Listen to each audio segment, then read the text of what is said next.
Hello guys, welcome back to my channel designer dresses.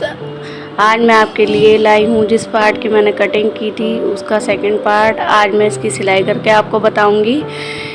सबसे पहले हम इसके नेक पर सिलाई चला लेंगे गोल, और फिर इसको सिलाई चलाकर हमने इसके जो पीछे का पार्ट है उसके सीधे पार्ट पर अस्तर रख लिया है और इसको इस तरह सिलाई चला लेंगे। मैंने इसको कच्चे टाके लिए हैं और सुई से टाक लिया था। आप जो बिगनर्स हैं आप भी ऐसा ही करें, या तो इसको सुई से टाक लें या फिर इसमें कच्चे टाके से लंबे लंबे टाके दे दें, क्योंकि उससे सिलने से आसानी रहेगी। अगर आप ऐसा नहीं करेंगे तो फिर आपको बार बार धुलना भी पड़ेगा और आपकी सिलाई सही नहीं आ पाएगी।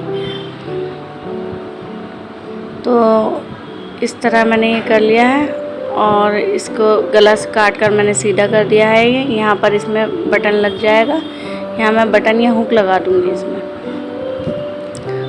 अब हम इसकी फ्रंट पार्ट पे जो ये था कटिंग की हुई थी हाफ पार्ट पे, मैंने इसके फ्रिल लगा दी है चुन भर के, और ये जो इसका हाफ पार्ट है इसके ऊपर मैं ये इस तरह सिलाई लगा दूँगी। इस सिलाई को भी प्लीज़ आप कच्चा कर लें लंबे टाकों से, वरना ये बहुत भागता है ऐसा कपड़ा। कॉटन है तो कोई दिक्कत ही नहीं है, कॉटन में तो बहुत आराम से सिलेगी, लेकिन अगर टिशू या कोई और कपड़ा है आपका तो उसे प्लीज़ आप कच्चा कर ले। बिगनर्स तो ख़ास तौर पर इसको कच्चा करें।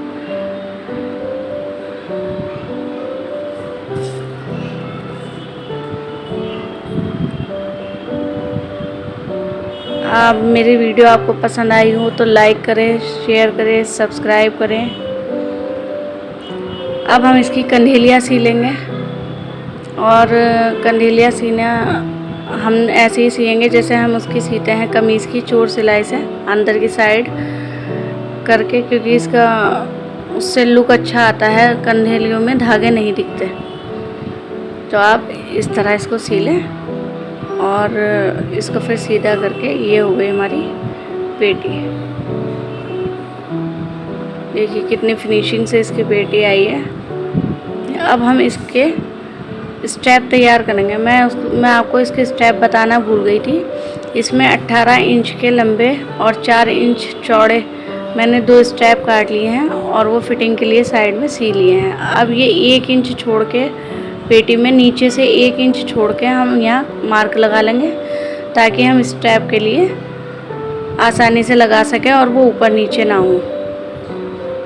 तो अब हम पेटी में रखते हुए पेटी के जो अब ये मुंडा है, मुंडे में हम 1 इंच से मार्जिन रखेंगे और हम इसके बीच में स्टेप रख लेंगे जहाँ हमने मार्क किया है उस मार्क से ऊपर, और उस पे बल्कि आप डबल सिलाई चला दिया करें, क्योंकि डबल सिलाई चलाने से वो पक्का हो जाता है, वरना स्टेप अक्सर निकल जाते हैं। तो इस तरह मैंने एक तरफ से सी दिया है, देखिए ये बिल्कुल सही आया है। अब आप दूसरी तरफ से देखिए, ऐसे ही मैं इसको दूसरी तरफ से भी सिल दूँगी। जैसे हमने यहाँ से सिला है वैसे ही 1 इंच का मार्जिन यहाँ रखकर और इसमें बीच में एक स्टेप रख के और चारों हिस्सों को एक साथ पकड़कर चारों कपड़ों को अब ऐसे मैं इस पर भी मैंने डबल सिलाई कर दी है। अब हम कपड़े को, इसके घेर को और अस्तर को अटैच करेंगे आपस में, क्योंकि हमें चुनें लगानी है इसमें, और चुनें लगाने के लिए ये बहुत फिसल रहा है कपड़ा तो ये भागेगा। तो मैं इसको लंबी सिलाई से, लंबे टाकों की सिलाई से इसको कच्चा कर रही हूँ, ताकि ये मैं आसानी से इसमें चुनें भर सकूँ। तो आप भी प्लीज़ इसको कच्चा कर लीजिए अगर आपको ऐसा लगता है। अब मैंने इसको कच्चा कर लिया है। अब मैंने जो पट्टी पहले काटी थी चुन की वो मैं इस पर लगाऊंगी। अब देखिए हम इस पर ऐसे पट्टी लगाएंगे, इस तरह चुने देंगे। और एक बात याद रखिएगा, जब हम इसमें चुने लगाएंगे तो जिस तरफ को हमने पेटी में चुने डाली हैं, अगर हमने ऊपर की साइड में पेटी में चुने लगाई हैं तो इसमें भी ऊपर की साइड में लगाएंगे, और अगर हमने पेटी में नीचे की साइड को चुने की हैं तो हम इसमें भी नीचे की साइड में ही चुने करेंगे। इसमें वैसे नीचे कोई नीचे भी कर सकता है, कोई ऊपर भी कर सकता है, लेकिन जो भी आप करें दोनों की एक सी हो, नीचे की हो, दोनों की पेटी की नीचे हो तो घेर की भी नीचे हो, और अगर अस्तर की उसकी पेटी की ऊपर हो तो इसकी भी ऊपर हो। और मैंने इसके साथ अस्तर भी अटैच करा है लंबाई में। और फिर मैं जब नीचे पहुंच जाऊंगी इसके, जहाँ ये इसका ढाल है कटा हुआ, वहाँ से मैं अस्तर अटैच नहीं करूँगी इसमें, वहाँ से मैं हल्का सा अस्तर फोल्ड करके, देखिए मैंने अस्तर फोल्ड कर दिया है नीचे ही, और वहाँ से मैं इसको छोड़ दूँगी। जहाँ इसका घुमाव है वहाँ 1 इंच अस्तर छोटा है क्योंकि, और अस्तर अलग से मोड़ना है हमें, तो मैं इसको छोड़ दिया है मैंने। अब सिर्फ टिश्यू पर ही मैं इसको चुने लगा रही हूँ। तो देखिए ये चुने लग गई हैं, और मैंने चुने लगाने के बाद आपस में इसको रख के एक दूसरे के ऊपर सिलाई भी चला दी है।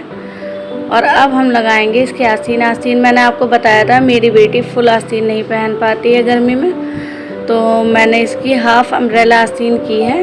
अम्ब्रेला मैंने आपको कटिंग भी बताई थी, तो अम्ब्रेला आस्तीन में इसकी लगा रही हूँ। तो अम्ब्रेला आस्तीन आप कहीं से भी लगा सकते हैं, ये पूरी गोल होती है, तो गोल किसी भी जगह से रख कर लगा देंगे आप। अब मैंने इसकी पेटी घेर में अटैच कर दी है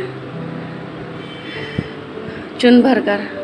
आप जो भी करें तो जो फ्रिल पेटी में लगी हुई है और जो घेर में लगी वो बिल्कुल एक दूसरे के आमने सामने आनी चाहिए, एक दूसरे के ऊपर आनी चाहिए, ज़रा सी भी आगे पीछे नहीं होनी चाहिए, वरना वो अच्छी नहीं लगती।